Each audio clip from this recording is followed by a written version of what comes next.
Bismillahirrahmanirrahim. Assalamualaikum warahmatullahi wabarakatuh. Kali ini insya Allah saya akan melanjutkan membahas akan hukumnya nun mati dan juga tanwin untuk bagian yang ketiga. Jika di video sebelumnya saya pernah menerangkan hukum yang pertama adalah idhar, yang kedua adalah idgham, sekarang untuk hukum yang ketiga adalah iqlab. Baik, mari kita perhatikan untuk hukum nun mati dan tanwin yang ketiga itu adalah iqlab. Ketiga ya, itu adalah iqlab. Sebelum kita melanjutkan, maka kita harus mengetahui dulu definisi iqlab. Definisi iqlab secara bahasa ataupun secara umumnya, iqlab itu adalah tahwilus syai'i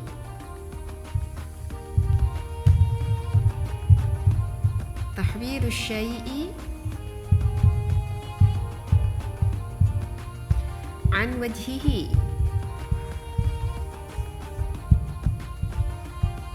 Nah, menurut bahasa, iqlab adalah tahwilus syai'i an wajhihi, yang artinya adalah memindahkan akan sesuatu perkara dari perjalanannya.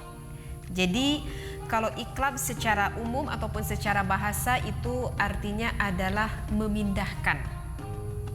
Sedangkan yang dimaksud oleh musannif yang mengarang kitab di sini yang dinamakan iqlab itu bukan secara bahasa, tetapi secara istilah. Secara istilah menurut ahli qiraah.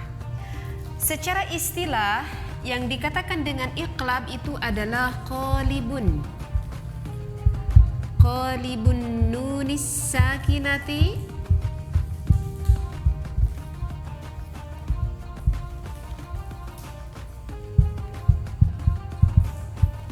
awit tanwini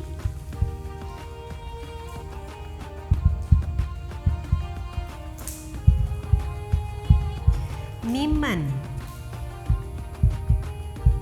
mukhafatan lafdhan la khatan halata dukhulihima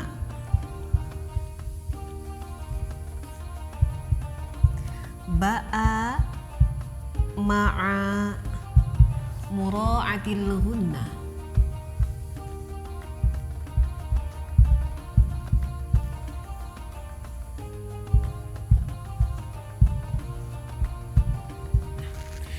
Bisa kita perhatikan yang dinamakan iqlab menurut istilah ahli qiraah itu adalah qalibun nunis sakinati. Artinya adalah memindahkan nun mati awit tanwini ataupun tanwin, berarti ini hukumnya ya, nun mati dan juga tanwin. Miman, kita gantikan nun mati ataupun tanwin ini miman, digantikan kepada huruf mim, yang mana mukhafatan, cara pembacaannya harus kita samarkan lafdhan di tulisannya lafdhan di ucapannya, la khatan tetapi tidak ada nampak di dalam tulisannya. Halata dukhulihima, ketika masuk nun mati ataupun tanwin, ba'a artinya ketika menghadapi nun mati atau tanwin, ba'a menghadapi huruf ba. Ma'a mura'atil ghunnah, di sini dikatakan cara pembacaannya harus kita dengungkan. Nah, ini adalah definisi iqlab menurut istilah. Saya akan memberikan contoh, takut yang dimanapun berada kurang paham. Bagi yang ingin menulisnya, silahkan bisa ditulis dulu. Kita perhatikan hukum nun mati dan tanwin yang ketiga itu adalah iqlab. Huruf iqlab itu hanya ada satu, yaitu huruf ba. Jadi ketika kita sedang membaca Al-Quran, jika di Al-Quran ada nun bertanda sukun ataupun mati, ataupun kita melihat ada tanwin fathah, tanwin kasrah ataupun tanwin dhamma menghadapi huruf ba, menghadapi huruf ba, maka ini hukumnya adalah iqlab. Bagaimana cara membacanya? Harus kita dengungkan. Berapa harokat kita mendengungkannya? Itu 2 harokat. Contoh, mim ba'di. Ini menurut saya hukum yang paling mudah sekali karena tidak sulit untuk menghafalnya karena hurufnya hanya ada 1. Di sini contoh mim ba'di, ada nun mati menghadapi huruf ba. Sudah selesai, begini saja. Ataupun misalkan contoh tanwin, summum bukmun. Apakah di sini ada nun mati? Kita lihat tidak ada. Kalau tidak ada nun mati, apakah ada tanwin? Maka ada tanwin. Tanwin apa di sini? Tanwin dhammah. Tanwin dhammah menghadapi huruf apa? Di sini menghadapi huruf ba. Berarti ini hukumnya apa? Berarti ini hukumnya dikatakan iqlab karena menghadapi huruf ba. Mudah ya? Di mana-mana ada nun mati ataupun tanwin menghadapi huruf ba, maka ini hukumnya adalah iqlab. Jika saya tanya harus dibagaimanakan cara membacanya, harus kita dengungkan. Bagaimana cara pelafalannya? Mim ba'di summum bukmun. Seperti itu. Kita dengungkan selama 2 ketukan atau 2 harokat. Barusan definisi dari iqlab itu adalah qalibun nunis sakinati awi tanwini. Kita harus menukarkan akan nun mati ataupun tanwin. Kita tukarkan kepada apa nun mati ataupun tanwin ini? Qalibun nunis sakinati awi tanwini miman.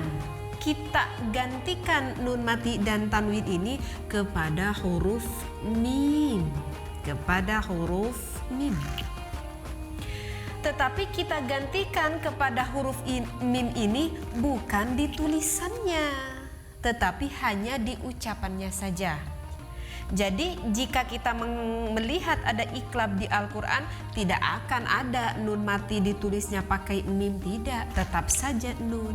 Tetapi cara pengucapannya seolah-olah nun ini kita gantikan kepada huruf mim. Coba diperhatikan membacanya. Mim, bukan min kan? Bukan min ba'di, tetapi mim. Tuh, mulutnya juga kan apa tuh? Tertutup seperti kita mengucapkan mim. Summum. Tuh, tanwinnya seolah-olah kita gantikan kepada huruf mim. Tetapi di definisi juga barusan dikatakan hanya lafzan, hanya di ucapannya saja, la khoton, tidak di tulisannya. Sehingga di dalam Al-Quran kita sering melihat jika menghadapi huruf ba ataupun huruf iqlab, kita sering melihat di Al-Quran ada tanda mim di atasnya yang kecil.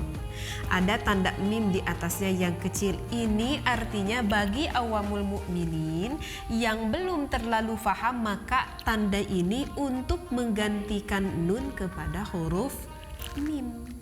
Seperti itu ya. Karena barusan dikatakan lafdhan la khoton halata dukhulihima. Ketika menghadapi nun mati dan tanwin ini digantikan kepada mim ketika menghadapi ba'a, ketika menghadapi huruf ba, ketika menghadapi huruf ba. Ma'a mura'atil gunnah barusan dikatakan, dan cara membacanya harus kita dengungkan. Berapa harokatkah kita dengungkannya?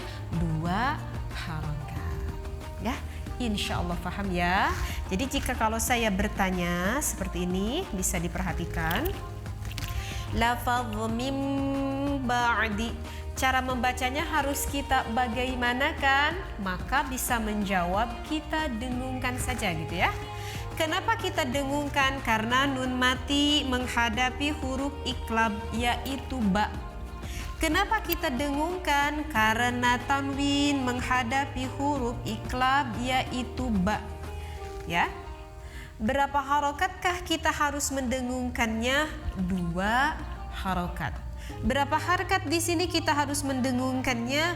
2 harakat. Seperti itu ya. Tidak terlalu sulit. Mudah-mudahan yang dimanapun berada bisa mendapatkan ilmu ini sehingga kita bisa lebih fasihat di dalam membacanya. Wallahu a'lam, wabillahi taufiq wal hidayah. Wassalamualaikum warahmatullahi wabarakatuh.